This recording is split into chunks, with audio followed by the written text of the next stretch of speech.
Excellence, Monsieur Alassane Ouattara, président de la République de Côte d'Ivoire, Excellences, Messieurs les chefs d'État et de gouvernement, Excellences, Monsieur Adjaye Banga, président du groupe de la Banque mondiale, Excellences, Messieurs les ministres,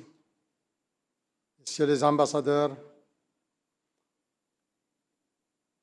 Excellences, Mesdames et Messieurs les représentants et donateurs des institutions partenaires de l'IDA, Mesdames et Messieurs, je voudrais tout d'abord remercier mon frère et ami, Son Excellence Alassane Ouattara, président de la République de Côte d'Ivoire, et à travers lui, le gouvernement et le peuple ivoirien frère pour l'accueil chaleureux et l'hospitalité généreuse, tout comme je le félicite pour la parfaite organisation de ce sommet économique de haut niveau qui constitue un moment important dans le processus de la 21e reconstitution des ressources de l'IDA. Je tiens également à exprimer mes sincères remerciements au président du groupe de la Banque mondiale, M. Adjaye Banga, et à saluer son leadership et son engagement en faveur de l'Afrique. Excellences, Mesdames et Messieurs, pour faire face aux besoins vitaux de relance de nos économies après la pandémie de Covid-19, nous avons, ici même à Abidjan, en juillet 2021, plaidé auprès de la communauté internationale en faveur d'une reconstitution historique de l'IDA, tant étaient énormes les défis et les ressources à mobiliser en urgence. Grâce à cette reconstitution,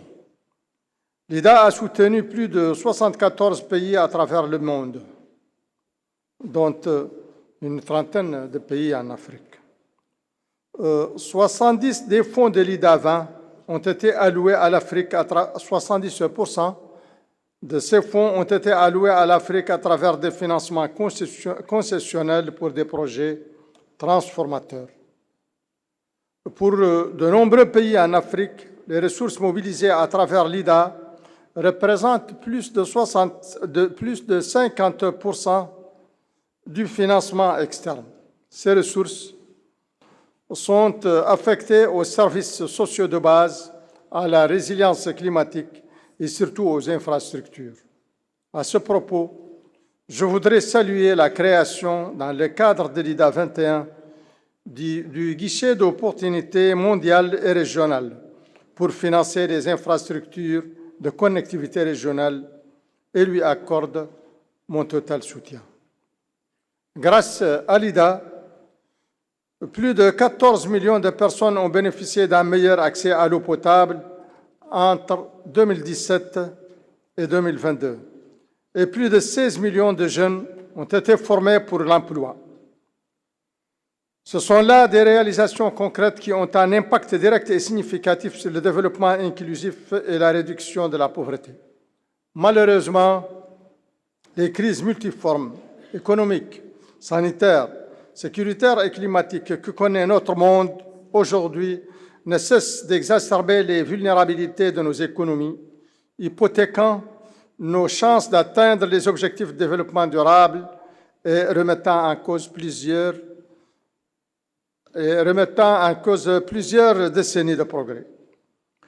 Il faut pour s'en convaincre de voir l'inquiétante augmentation de 30% du nombre de personnes vivant dans l'extrême pauvreté en Afrique ou encore les estimations de la Banque mondiale selon lesquelles les effets du changement climatique risquent de causer le déplacement de 80 millions d'Africains et les financements nécessaires à la mise en place des politiques efficaces d'adaptation au changement climatique ne sont pas mobilisés. Ajoutons à cela les difficultés liées à l'emploi des jeunes, qui ne cessent de s'approfondir, constituant ainsi un réel défi pour nos pays. Surtout qu'actuellement, plus de 2 millions de jeunes se présentent chaque mois au marché de l'emploi. Tout indique donc qu'il est nécessaire et urgent de renforcer le soutien de l'IDA, qui reste un pilier fondamental dans les efforts pour soutenir la reconstitution économique, le renforcement des systèmes de santé et d'éducation, ainsi que l'adaptation au changement climatique dans notre continent. Aussi, nos pays africains ont en avril dernier, à Nairobi, unanimement plaidé en faveur d'une reconstitution ambitieuse à hauteur de 120 milliards de dollars pour l'IDA 21. Notre plaidoyer est motivé par l'ampleur des défis auxquels nous faisons face et par l'immensité des efforts nécessaires pour inscrire notre continent sur une trajectoire d'émergence et de développement. En effet, les financements de l'IDA nous permettront de reprendre notre marche vers les objectifs convergents des agendas de 2030 et 2063 à travers le développement des infrastructures de soutien à la croissance et du capital humain, ainsi que par la mise en place des nécessaires politiques d'adaptation au changement climatique, sans pour autant compromettre nos efforts de lutte contre la pauvreté et les inégalités. La reconstitution de l'IDA 21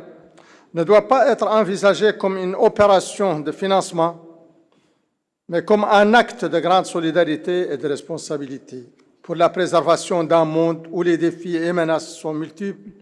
et où les risques de déstabilisation et d'effondrement de certains pays sont réels.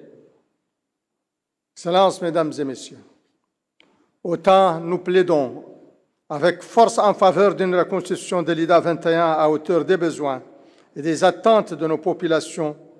autant nous nous engageons à redoubler d'efforts pour augmenter la mobilisation des ressources domestiques, en menant une réforme fiscale, en optimisant la gestion de nos ressources naturelles et en luttant plus efficacement contre la corruption. Nous nous engageons aussi à encourager la participation du secteur privé au processus de développement à travers, entre autres, la mise en place de programmes de partenariat public-privé, particulièrement dans le cadre de la construction et de la gestion d'infrastructures de soutien à la croissance. En Afrique, nous sommes prêts à assumer toutes nos responsabilités, mais nous avons plus que jamais besoin de la solidarité de nos partenaires et de la communauté internationale pour faire face aux immenses défis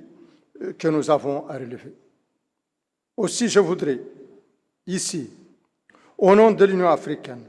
réaffirmer à travailler main dans la main avec IDA et l'ensemble des parties prenantes pour assurer une reconstitution réussie de l'IDA 21 à hauteur de 120 milliards de dollars. Comptant sur l'engagement, la solidarité et la générosité de nos donateurs, je souhaite plein succès et réussite aux travaux de notre sommet. Je vous remercie.